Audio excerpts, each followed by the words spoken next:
things are going really, really wrong in Haiti right now. I really, as opposed to when, right? But things are getting really bad now. Basically, it might actually become like a narco state. It's been taken over by gangs, which hell yeah, libertarian. No, I'm kidding. It won't be libertarian at all. But basically, let's go into what's actually happening. Haiti gang boss tells absent prime minister to quit or face civil war. Silence from Ariel Henry, who remains abroad, as Jimmy Cherizé, aka Barbecue. One thing that I love, by the way, about black militias and black gangs in third world countries, their nicknames are incredible. They're so good. They're so good. Like, the nicknames are just random, make no sense, and all over the place. Like, see, for example, I learned this when I was doing the video on General Butt Naked. I wish I researched that so much better. I wish I waited before I was a lot better at what I do before I did those videos. So many of my old videos I would love to redo, but I'm not going to. But anyway, that's a tangent. But whenever I was researching about the Liberian Civil War and you had like General Butt Naked, you had a guy called like General Aircraft Carrier. And all that because he thought it would trick the enemy into thinking he had an aircraft carrier. And there was another guy called General Mosquito, right? And his enemy, a guy who hated him because the guy attacked his village, so this other guy started a militia to get revenge on him for attacking his village, named himself General Mosquito Spray. Like, I love them. I love the nicknames of black militias. I don't know why. It's so good. There could be a whole video on its own. But he warns the country will become a paradise or a hell.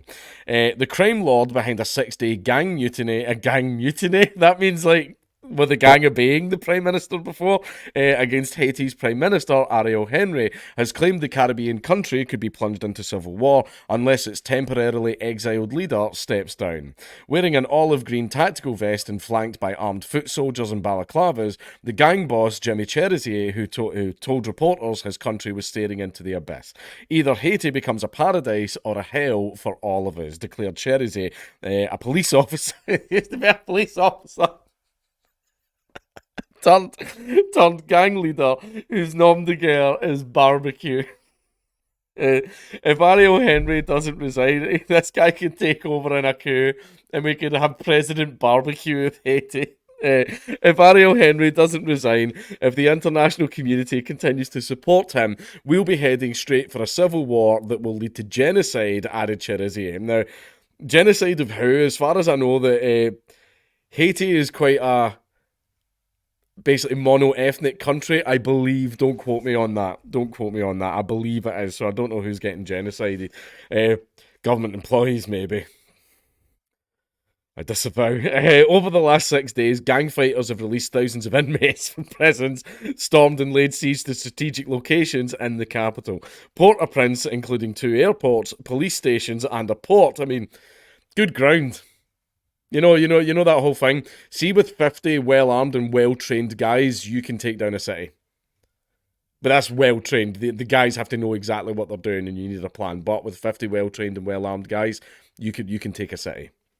Nearly all flights in and out of the country's main international airport have been cancelled, with gangs launching a renewed assault on the compound on Tuesday.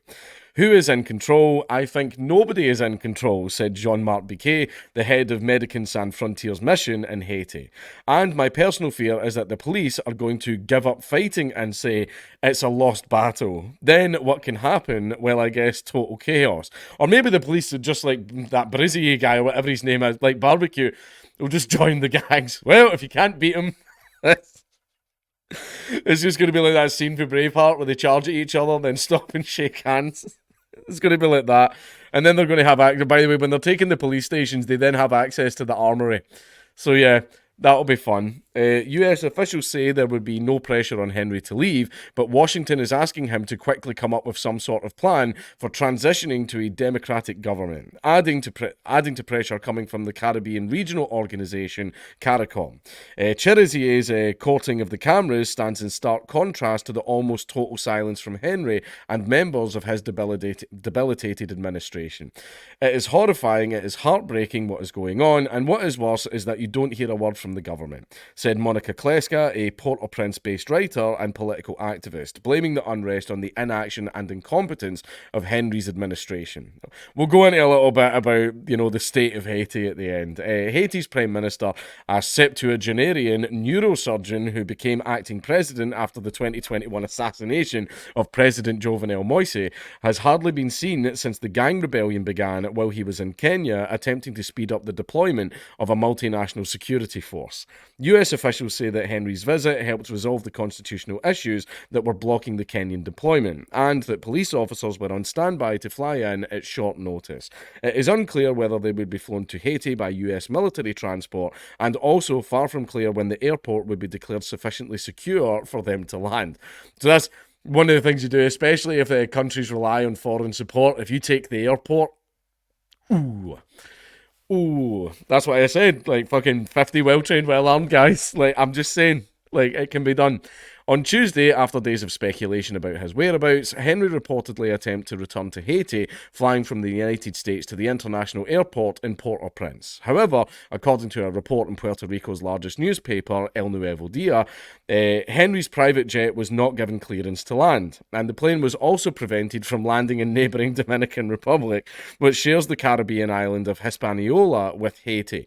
Instead, Henry was forced to retreat to Puerto Rico's capital, San Juan. It's unclear what he plans to do next. Why did all these places tell him to fuck off? It's like, oh, is your country falling apart? Yeah, you're not landing. Like, fuck off. Why? I want to know. There must be some real politic in play here. I don't know what it is, but yeah, there must be something going on. We will let the Prime Minister speak to his travel plans, a US State Department spokesperson told El Nuevo Dia when asked about Henry's intentions. The United States is not providing military assistance to help the Prime Minister return to Haiti, they added. On Wednesday, the UN Security Council will hold a private emergency meeting about Haiti's intensifying security crisis, which is aggravating an already dire humanitarian emergency that has exposed almost half of its 11.7 million citizens to acute hunger, according to the World Food Programme.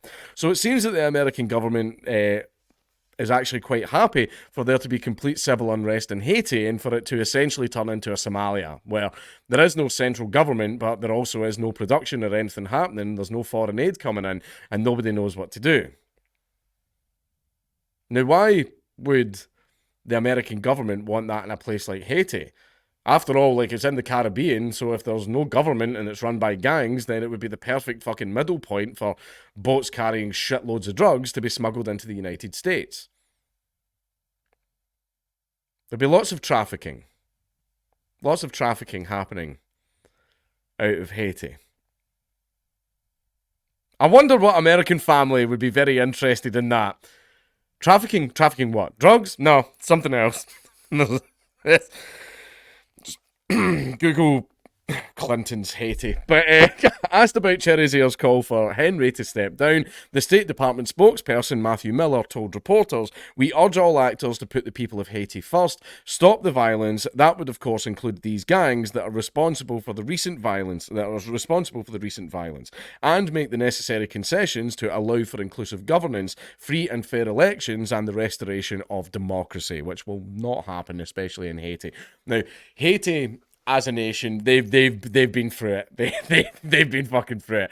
They have had giant fucking tropical storms, earthquakes, tsunamis, everything. The country is a shit pile, right? There's so many destroyed buildings that have just been wiped out by the hurricanes, like natural disasters, everything. The country has been through it. And the country's had the same thing that every like third world country has to go through, where guys get voted into power, do absolutely nothing to help the country, empty the vault, and then fuck off to Africa. I believe that's happened 4 times already, just this century to Haiti, right? It's just people basically, they do what all governments around the world do, where people get voted in, pocket as much money as they can, and then fuck off, leaving the country worse off for it. Haiti just does that on steroids. There's a lot of countries that do that on steroids, like Moldova, like the Congo. There's so many countries that do that. Guys get voted in and go, "I will change everything. The country will be so much better under me. Pay no attention to the suitcases full of gold bricks being loaded into my limousine. Like, fucking happens all the time. Right. So Haiti has absolutely been through it. And basically, this guy, I believe, has came in again, hoping to just make himself rich and not improve the country. And what's happened is people have got really sick of it to the point where you're getting people leaving the police to become gang members to start a little bit of a boogaloo. But, now, when it comes to foreign military interference, that's when America is like, wait, what? Well, who invading? Like, they love that shit. I mean, first chance, boom, they're in there. They will leap at that fucking shit. But yet with Haiti, they're not. Almost like they want the country to be destabilized. Why would they want that? Well, I don't know. Maybe you should Google the stuff I mentioned earlier.